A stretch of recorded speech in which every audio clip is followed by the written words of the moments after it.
Hello दोस्तों, आप लोगों का स्वागत है पगला एनिमे चैनल पे। तो आज हम लोग eagle and her guard dog की 9th एपिसोड को एक्सप्लेन करेंगे। तो चलिए जानते हैं इस एपिसोड की कहानी को बिना किसी देरी के। तो दोस्तों, हम लोगों ने पिछले एपिसोड में देखा था कि मिकियो मिसाको के गले के ऊपर चाकू रख लेता है और उतो से कहता है कि गन को नीचे करो। जिसके बाद वहाँ पे एक वैन आती है। मिकियो उतो से कहता है कि चुपचाप अंदर बैठ जाओ, नहीं तो इसाको का गला यहीं पे काट दिया जाएगा। मिकियो सीरियस होकर इसाको से कहता है कि अगर शांत रहोगी तो तुम्हारे साथ कुछ भी नहीं होगा।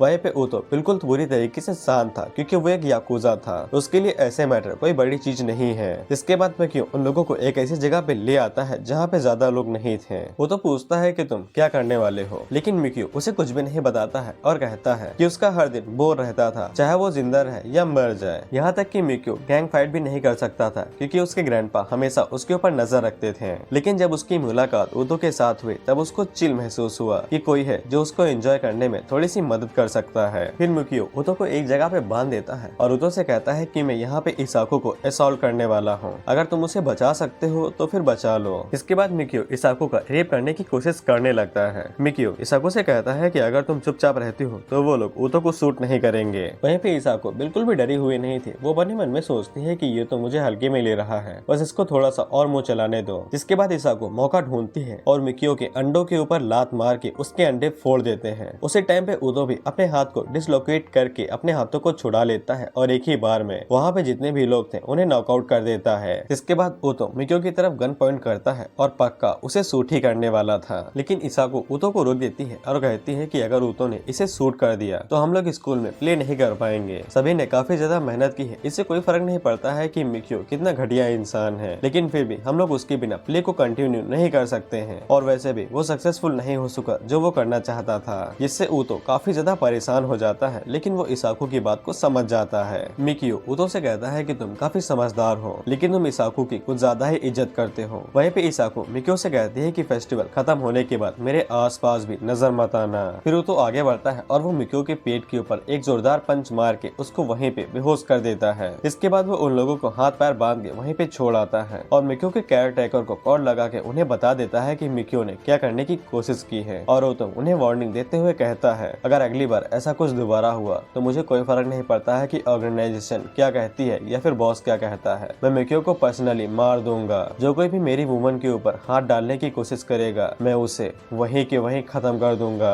इसाको पूछती है तुम किसके साथ बात कर रहे थे। उतो उसे बता देता है मिकियो के केयरटेकर से। लेकिन उतो इसाको से पूछता है क्या वो ठीक है, जिसपे इसाको कहती है कि वो पहले डर गई थी लेकिन वो बिल्कुल ठीक है और वैसे भी सेल्फ डिफेंस ट्रेनिंग ने उसकी काफी मदद की है। उतो कहता है इसाको तुम सच में ताकतवर हो गई हो। इसाको कहती है कि हाँ, मैं तुम्हारे साथ रहती हूँ ना तो खतरनाक चीजें होती रहती हैं, इसीलिए मुझे उनकी आदत हो गई है और वैसे भी मुझे यकीन था कि तुम मुझे बचा लोगे। इसके बाद उतो इसाको के सर को सहला के उसकी शाबाशी करता है और वो दोनों आराम से अपने घर चले जाते हैं। लेकिन कुछ दिनों बाद जब इसाको अपने स्कूल जाती है तब उसे पता चलता है कि मिकियो पिछले 4 दिनों से स्कूल ही नहीं आया है। इसीलिए सभी को यकीन हो जाता है कि मिकियो का अब इंटरेस्ट खत्म हो गया है रोमियो बनने में। इसाको सोचती है कहीं वो कमीना इसलिए तो नहीं आ रहा है क्योंकि उसका ये सब करने में मन खत्म हो गया है। उसी टाइम पे उतो अपना हाथ खड़ा करके कहता है कि उसे रोमियो का रोल दे दिया जाए। वो लोग उसे कहते हैं कि तुम्हें रोमियो को रोल दिया जाए, तुम तो टाइबल्ट का काम कर रहे हो ना। लेकिन उतो कहता है कि वो दोनों ही कमाल तरीके से कर सकता है, इसीलिए कोई भी दिक्कत नहीं होगी। इसीलिए वो सभी लोग इस बात के लिए मान जाते हैं कि रोमियो का रोल अब से उतो करेगा। लेकिन उसी टाइम पे वहाँ पे मिकियो आता है और कहता है कि वो तो बस सस्पेंस बना रहा था ताकि वो और अच्छे से रोमियो का रोल कर सके। जिसके बाद सभी लोग अपने अपने काम में लग जाते हैं। जब सभी लोग क्लास से बाहर चले जाते हैं तब मिकियो इसाको और उतो की तरफ भागते हुए कहता है कि मैंने तुम्हें कुछ ज्यादा ही मिस किया। इसाको जल्दी से उतो के पीछे छुप जाती है और उतो मिकियो से कहता है ये बात कान खोल के अपने मन के अंदर डाल लो कि तुम्हें इसाको के 20 किलोमीटर पास तक नहीं आना है। मिकियो कहता है क्या तुम चाहते हो कि मैं धरती को छोड़ के किसी दूसरे ग्रह पे चला जाऊं। इसाको उतो से कहती है कि तुम्हें उसके साथ बात करने की जरूरत नहीं है। लेकिन उतो मिकियो से कहता है क्या तुम्हें अंदाजा भी है कि उस दिन इसाको की वजह से ही तुम्हारी जिंदगी बच पाई है, नहीं तो मैं तुम्हारा सर खोल देता। लेकिन मिकियो कहता है कि मुझे इस बात से कोई फर्क नहीं पड़ता है, मैंने थोड़ी ना कहा था कि मेरी जिंदगी बचा लो। लेकिन उन्हीं सब चीजों की वजह से मैं इसाको की ओपिनियन को और अच्छे से समझ सका हूँ, इसीलिए मुझे अंदाजा लगा कि मुझे रिहर्सल से पहले कुछ दिनों तक आराम कर लेना चाहिए। लेकिन पता नहीं मेरे ग्रैंडपा मेरे ऊपर क्यों गुस्सा हो गए और उन्होंने मुझे मार मार के नीला काला कर दिया है, यहाँ तक कि मेरे नीचे का हिस्सा तो अभी भी सूजा हुआ है। वो तो कहता है इसका मेरे साथ कोई भी लेना देना नहीं है। लेकिन तभी अंडो कमरे के अंदर चिल्ला के कहती है कि तुम सभी अपने अपने काम पे लग जाओ, इस तरह की फालतू बातें मत करो, जिससे इसाको अपने काम के लिए तुरंत क्लास से बाहर चली जाती है। ओतो भी उसके पीछे जाने लगता है, लेकिन मिक्यो उसे रोक लेता है। ओतो उससे कहता भी है कि मुझसे बातें मत करो, लेकिन मिक्यो ओतो से कहता है कि जो मैं तुमसे कहने वाला हूँ उसे तुम्हें सुन के काफी खुशी होगी। हम लोग इसाको को देखते हैं जो कि जूलियट के लिए अपने कपड़े बदल रही थी। इसाको अपने मन के अंदर कहती है कि मुझे इस बात की चिंता थी कि कहीं मिक्यो ना आए, लेकिन वो आया है तो मुझे खुशी हुई है, लेकिन फिर भी मुझे किसी तरह से शर्म हो रही है। पता नहीं क्यों मैं उसे सही से समझ नहीं पाई हूँ अभी तक। जिसके बाद रिहर्सल का टाइम हो जाता है और हर किसी को मिक्यो की एंट्री का इंतजार था, लेकिन जब वहाँ पे एंट्री होती है तब मिक्यो की जगह पे रोमियो का रोल ओतो प्ले कर रहा था, जिससे सभी लोग हैरान हो जाते हैं। तभी मिक्यो इसाको के पीछे आता है और कहता है सरप्राइज, लेकिन इसाको उसे कहती है कि इतना बड़ा बवाल करने के बाद भी क्या तुम्हें खुशी नहीं हुई है जो तुमने ओतो के साथ अपने रोल को स्विच कर लिया। लेकिन मिक्यो इसाको से कहता है मुझे ये पता चला कि अगर ओतो तुम्हारा लवर होने का प्ले करता है तो इससे तुम्हें खुशी होगी। अंडो और कात्सुकी अपने मन के अंदर सोचते हैं कि हमने ये पूरा प्ले इसीलिए तो बनाया था